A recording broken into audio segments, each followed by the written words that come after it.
So did they? Okay, yeah, Oh, yeah. okay, this is theirs.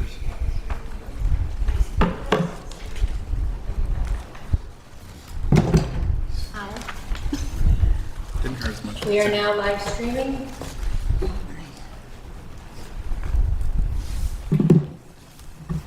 This is, so, that's this. That's north and south. Has to be moved. Yeah. 120 feet, but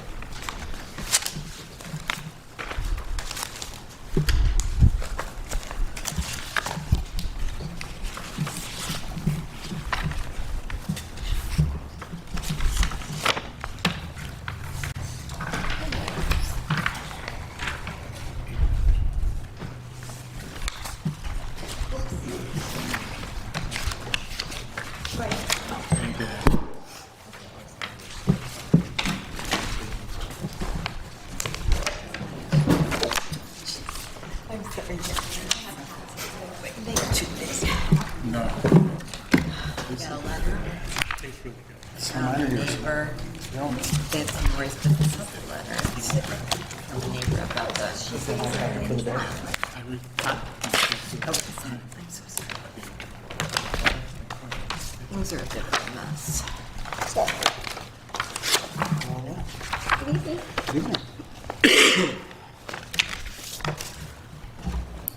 Does anyone need a findings page? Okay. I got one. Thanks. You're always so prepared.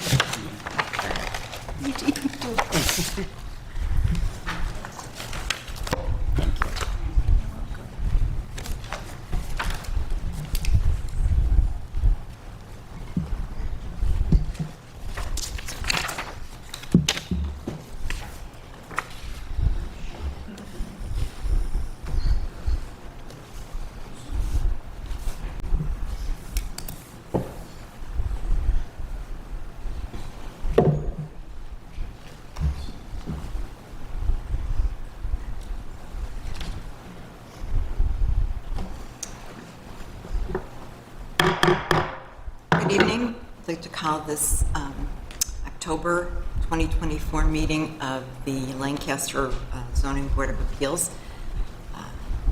And let's start with a pledge to the flag.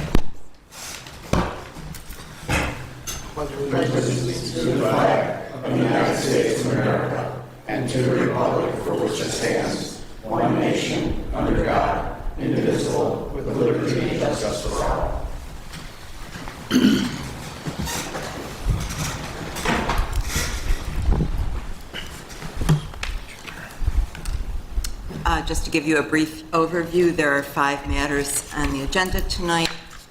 Order in which they will be heard: 647 Ransom Road, 200 Schwartz Road, 540 Town Line Road, 236 Ransom Road, 2 Logan Road. When you hear your case called, please step up to the microphone and tell us your name and address for the record. Then you can tell us about your project. Okay, Diane, would you take the attendance, please? Yes. Thank you. Mr. Hain, Mr. Michaely, Here. Mr. Storr. Here. Mr. Tillmans. Here. Mr. Roblewski. Here. Mr. Zelak. Here. Chairman Monticelli. Here. Thank you. And would you read the first matter for us, please? The first case considered by the Zoning Board of Appeals is that of the petition of Lionel Roop, 647 Ransom Road, Lancaster, New York, for 2 variances for the purpose of creating 2 non-conforming lots by minor subdivision approval, excuse me, filed on September 18, 2018, on premises owned by the petitioner at 647 Ransom Road, Lancaster, New York, to wit: A, Thank you. a variance from the requirements of Chapter 400, zoning section 13, subsection C, Schedule B of the Code of the Town of Lancaster. The request calls for retroactively creating 2 non-conforming lots by minor subdivision approval. Deed filed on September 18, 2018, with less than 3 acres of area. Chapter 400, zoning section 13, subsection C, Schedule B of the Code of the Town of Lancaster requires a minimum lot area per dwelling unit of 3 acres. The petitioner therefore requests a variance of 1 acre relief for 647 Ransom Road and 2.06 acres relief for 0 Ransom Road. B, a variance from the requirements of Chapter 400 zoning Section 13, subsection C, Schedule B of the Code of the Town of Lancaster. The request calls for retroactively creating 2 nonconforming lots by minor subdivision approval. Deed filed on September 18, 2018 with less than 300 feet frontage. Chapter 400 zoning Section 13, subsection C, Schedule B of the Code of the Town of Lancaster requires minimum lot width of 300 feet if abutting a dedicated street. The petitioner therefore requests a variance of 142.6 feet relief for 647 Ransom Road and 185 feet relief for 0 Ransom Road. Thank you. I would note that the attorney for the petitioner, Mr. Larigo, has just handed the board some new information, so I'm just going to take a minute so that we can all review it.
Good evening. Would you give us your name and address for the record, please? And then Sure. tell us. Good evening. My name is Ralph Larigo. My address is 101 Slade Avenue, West Seneca, New York, and I'm the attorney for Lionel Rupp, the applicant in this matter. So I know you people are familiar with this. It's been going on for a great long time. So the backstory is Lionel Rupp sold his property, his home, at 697 Ransom Road, but the buyers didn't wish to purchase this adjoining lot. Lionel lived in that home since 1997, and he never had flooding in his basement. At the time he sold his home, the zoning on Ransom Road was 100 feet of frontage. So if you look at the survey that I've shown you, you can see that the adjoining lot is 115 feet frontage by approximately 1.5 acres, a little bit larger than 1.5 acres. If you look at the second page, you'll see the tax bill for the property. And so the assessor has assessed this lot as a separate lot. It's assessed at a fair market value of $72,400, and the lot pays over $3,000 in taxes, or that's the tax bill on this lot. This lot would be worthless if these variances weren't approved, but it's been assessed at $72,400 for the last several years. The next exhibit shows you a Google map picture of what was Lionel's home and where this property lies. Now, the next exhibit page is extremely important. Where is it on mine? So hopefully, do you have the, yes. So that is the tax map from the County of Erie. And if you look at that tax map, what you'll see, I've highlighted where the property is, where Lionel used to live, and I've highlighted and made it so that you can read it, the 40-plus houses that are adjoining this lot. And if you look at those 40-plus houses, not one of them meets your new code. So in June of 2022, the code was changed. Before that, up to June of 2022, the frontage required on Ransom Road was 100 feet. Your code changed to require 300 feet by 3 acres. You can see the 40 lots that are adjoining that, not one of them meets the new code, and half of them have less frontage than this particular lot and are smaller than this particular lot.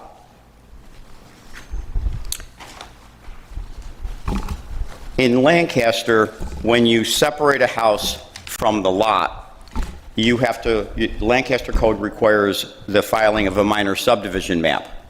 I did not represent Lionel when he sold his home. He came to me much later after the building department had sent a letter saying, hey, look, you were supposed to file a subdivision, a minor subdivision. So he wasn't aware of it at the time. Nobody was aware of it at the time. We're all aware of it very much now. So I've gone to the planning board on 2 occasions and made my presentation to the planning board to do the minor subdivision. Your town requires filing fees of roughly $700 to do that. My client has spent roughly $1,000 in filing fees to get to this point. There's not a lot of other towns in the county that require it, but your code does. And so we are trying to go through that process, and because of the zoning change, the planning board required me to come here first and to see about getting the variances that would be required because of that change of zoning. And so, as you are aware, I was here in July to make that application. Showed you essentially what I'm showing you today. And there were some neighbors, 4 neighbors, who approached to tell you that they have water that runs onto their property. Now again, Lionel lived there since 1997, and he swears to me that he never had water in his basement. But there's water around the property, there's no question about it. So the next page is a letter from Metzger Civil Engineering. So Metzger, I had Metzger go out there to look at this property to potentially put a house on this property, because we do have a sale contract. Not that I'm here to accomplish anything along those lines, but we do have a sale contract, and the purchaser does wish to purchase, or wish to build a ranch home on that property. And so in order to do that, you obviously have to provide to the town engineers and the building department a drainage plan. And Metzger's letter is very telling. And I hope it relieves the neighbors' concerns. Because here's, you can read it, but the highlights are, we were asked to prepare a plan to show how the construction of a single-family home on the subject parcel could be accomplished without adversely affecting neighboring properties. We have in fact created the plan, which is identified, and then he identifies the plan, which is the next page.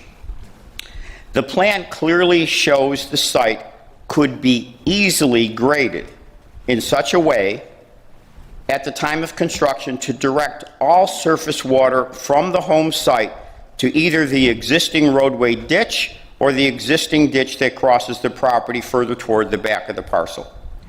By grading and construction of a simple drainage swale, which are both standard practices made part of the home construction, it can be accomplished.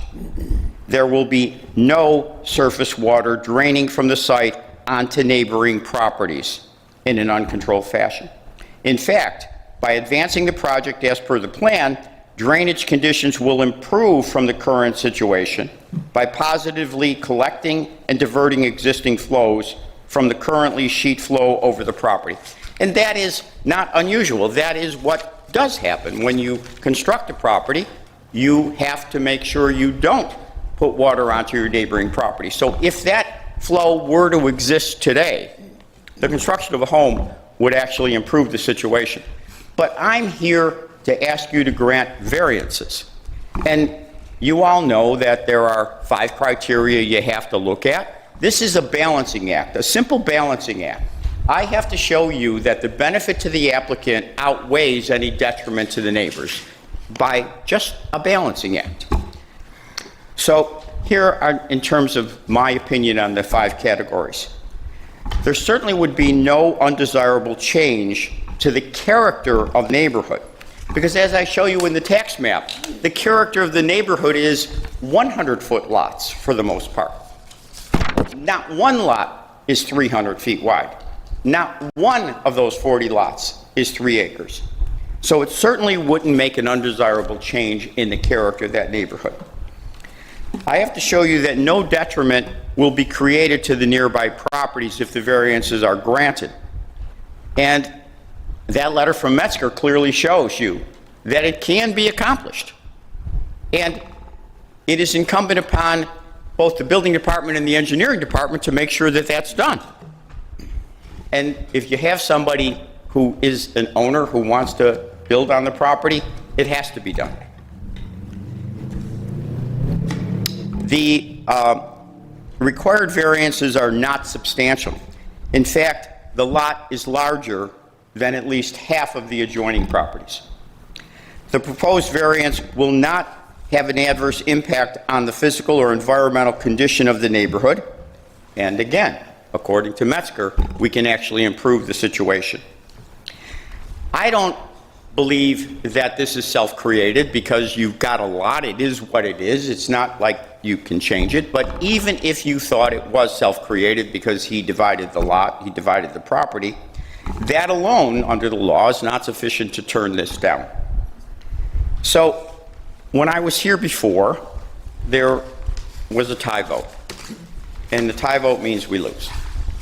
And so you're bringing me back. Hopefully, I've satisfied the concerns that you had at the time. And hopefully, this can be a productive lot. Because again, the taxes on this lot are, Lionel is in retirement. He does not have a lot of income. He has not been able to pay all these taxes, and this property was in an in rem foreclosure. I have saved it from an in rem foreclosure based on the outcome of all of this. If this does not work, that property will go through in rem, And it certainly isn't worth $74,000. It's not worth very much at all if it's not a buildable lot. And it is, for all practical purposes, the same or better in terms of its width and its acreage than every one of, well, half of those 40 lots, and not one of those 40 lots meets this. So I'm happy to answer any questions that you have with regard to this. Let me know. Thank you, Mr. Rigo. Let's start with Mr. Michaely. Thank you, Madam Chair. I have no questions. Thank you, Mr. Michaely. Mr. Storr? Thank you, Madam Chair. I do have some questions. So I'm a high school biology teacher. Real estate law seems pretty complicated, so I'm going to ask for your expertise. Go right ahead. If Mr. Roop filed this correctly in 2019 at the sale, I wouldn't even know who he is, correct? Right. When he subdivided, or when he sold it, he appropriately notified the tax people, whatever office it is, and has created a separate taxed parcel than what he was originally doing. So these are not his doings. Here's what happens. So he sells the property. He's unaware of your code. He sells the property. Your assessor gets the new sale. That's how it comes about. You file a deed in the county clerk's office. The county clerk, eventually a copy of that deed will come to the town. The assessor looks at it and he sees that this parcel is sold, and your assessor creates a new tax ID number, a new SBL number for the lot that remains, and then has to give it a value. And as you can see, today's value is $74,000, and it's a separate assessed lot. So, as you said, it wasn't you, but a different lawyer missed the filing for That's right. a minor subdivision. That's right. And For this purpose. you wouldn't have needed any of the variances when he sold the property, and you wouldn't have needed them any time up until 2022. Now, one of my concerns is when you look at zoning law and you see, or when you look at zoning changes and you see, okay, there are a bunch of other properties in the area that fit, but that's the reason zoning laws change is we find something that we don't like, we make the law, we change the code so that way the future properties stay what we like. But as you say, there are 40 adjoining properties or 40 properties very nearby on that street. Every one of the properties. Every single belongs one, and you go a little bit farther, they might have 300, but not in the immediate area. I checked the map. I can't find where they could be, to be honest with you, but I'm showing you what's adjoining this property. So if we grant these variances, that doesn't necessarily automatically grant, The minor subdivision. it grants a minor subdivision. No, it doesn't. I still have to go back to your You planning. would have to go to the planning board and doesn't grant Metzger the right to build. It absolutely doesn't grant, we're not seeking a building permit. You have nothing to do with that. Okay, then I have no further questions at this time. Thank you, Mr. Storr. Mr. Tillmans? Thank you, Madam Chair. I have no questions. Thank you. Mr. Obluski? Thank you, Madam Chair. I have no questions. Mr. Zelak? Thank you, Madam Chair. I just got one question actually for Matt. Is it, for the topography, can they change topography that much on, let's just say, clearing a new area to build? If he is putting a swale in to address the runoff water, can he raise, just as an example, can he raise the property 5 feet to accommodate that swale? If the engineering and all the other environmental factors are satisfied, I would imagine they would, like any permitting process. Okay. Because obviously it's a low land right now, so you're gonna have to bring it up. Otherwise the swale's not gonna work. Again, you can't get a building permit. I understand that. I was just Okay. looking for clarification of Yeah. what the process was. No other questions, Madam Chair. Thank you. Thank you. I'll reserve on questions for now and open it up to the audience. Does anyone have any concerns, questions, comments on this petition?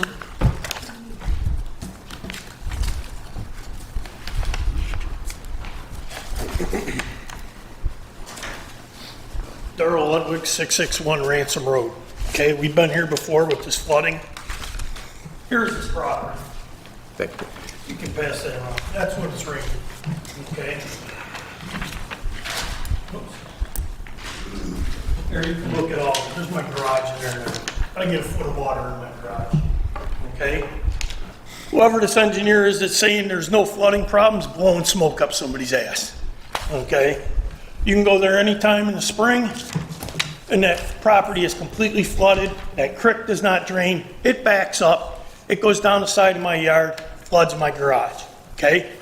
1980s, when Ray Schick owned that property, which was Lionel's father-in-law, I could have had that property for $1, okay? I was told I could not build nothing on it because it was floodplain, so I didn't take it. Now, all of a sudden, you can put a house on it, okay? So if they put a house on that, is this gonna be another Siebert Road?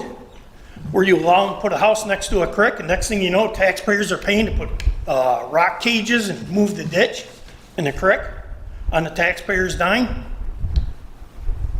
Can somebody give me an answer? Because the way I see it, this is flood property. And if we keep getting flooded